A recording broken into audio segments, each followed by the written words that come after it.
Hey, welcome to the One Piece at a Time Distilling Institute with your host, the alchemist of Indiana's Black Forest, Alan Bishop.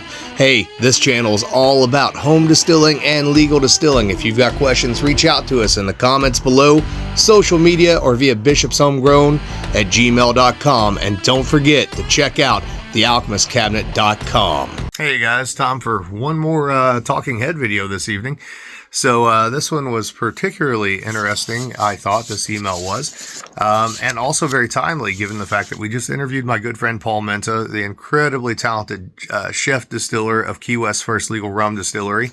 And Paul and I were just out at Mount Vernon together, and we have several projects coming up that we're working on together, including with and through Mount Vernon and also with Stolen Wolf Distillery. If you've not had a chance to listen to the Distillers Talk episode, the interview with Paul Menta, go check it out. Great conversationalist, one of the most interesting people I've ever met, one of the most talented people I've ever met, hands down, bar none. Really great guy, stand-up dude, proud to call him a friend, glad to have gotten to meet him at Mount Vernon, and looking forward to all the things we're going to be able to work on together into the future. But before we go any further, as always, if you have any questions about the art of distillation, email those to me at bishopshomegrown@gmail.com, social media wherever you can find me on social media. YouTube comments below. Go pick up a copy of the Alchemist Cabinet Practical Distiller's Almanac 2025. It is on its way, guys. For some reason, anything that goes through Louisville mail system gets sent into purgatory for a few weeks. We're not going to have this problem with 2026 because it will be done and to the printers by the end of July. So I will have it in hand no later in October, one way or shape, form, or the other. But as always, thank you for your support there. Anyways, keep the questions coming so I can keep the videos coming. So here we go from Randy. Hey, Alan, thanks again for all you do to support commercial, small batch, and home distillers. I recently listened to your Distillers Talk with Paul Menta of Key West Rum Distillery. I like his take on calling small commercial distilleries small batch distilleries instead of craft distilleries because I don't think the public has warmed up to so-called craft distilleries like they have craft breweries. I recall many years ago craft breweries were known as microbreweries to distinguish themselves from the large mega breweries. It's all a matter of perception. Craft distilleries perhaps even having a somewhat negative connotation due to the lower quality of some of the earlier small distilleries. 1,000,000% couldn't agree more. I think Paul's idea of what small batch is and how to handle that as an organization is absolutely brilliant.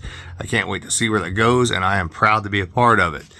I was also very interested on his take of pre-charging barrels with salt water or seawater to help open up pore structure and alter the pH of the wood, helping the spirit to perhaps mature at an accelerated rate, or at least to mature differently. Very interesting discussion indeed. I agree. I thought this was absolutely brilliant when he was talking about it, by the way. So my question is, do you think there could be an advantage to this for a home distiller, or at least cause for some experimentation? 1,000,000% do. Absolutely. Especially with 1030s, bad mo's, etc. And I want to do this too. I had not even really thought about it other than thinking about shipping Paul a bad mo and just asking him to do it for me.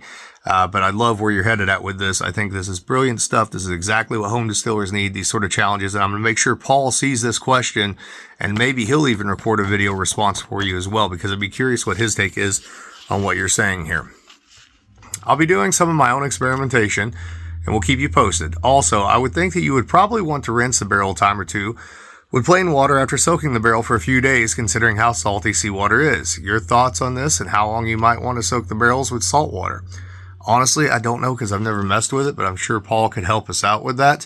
I can verify, having had it, his rum is absolutely phenomenal. So I did a little research in the mineral content of seawater to see how we might be able to mimic what Paul is doing with his barrels.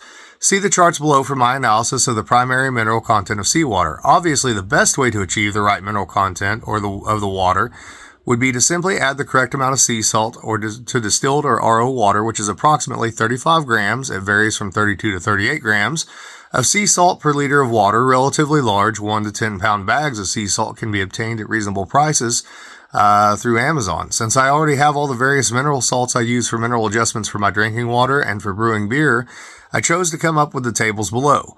Potassium and other minerals, including any carbonates, can most likely be ignored due to the relatively small concentrations.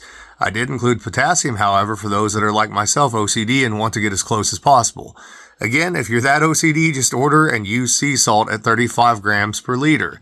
Weight and volume measurements are below. Most of the salts listed can be obtained at most grocery stores except for the calcium chloride, which can be bought at local homebrew stores or on Amazon. I hope this might help those wanting to experiment. I think this is great, man. You're really on the right track here, and I'm excited to see this, and let's see what you got. So, seawater per liter, 85 grams liter sea salt, or 27 grams liter plain or pickling canning salts, 5 grams liter Epsom salts, 1.2 grams liter calcium chloride, 0.75 grams liter potassium chloride.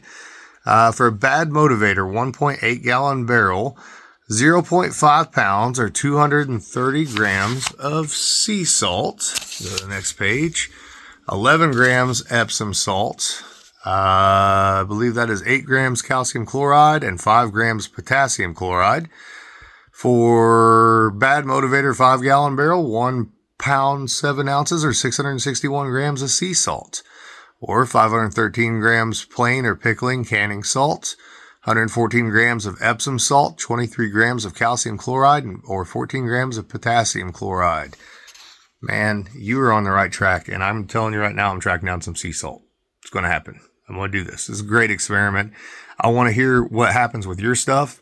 I'm going to reach out to Paul, see what he has to say about all this, because I think it's really, really interesting. And I appreciate the hell out of this question, query, experiment, hypothesis, theory, whatever you want to call it. As always, guys, please keep the questions coming. Love you. Later.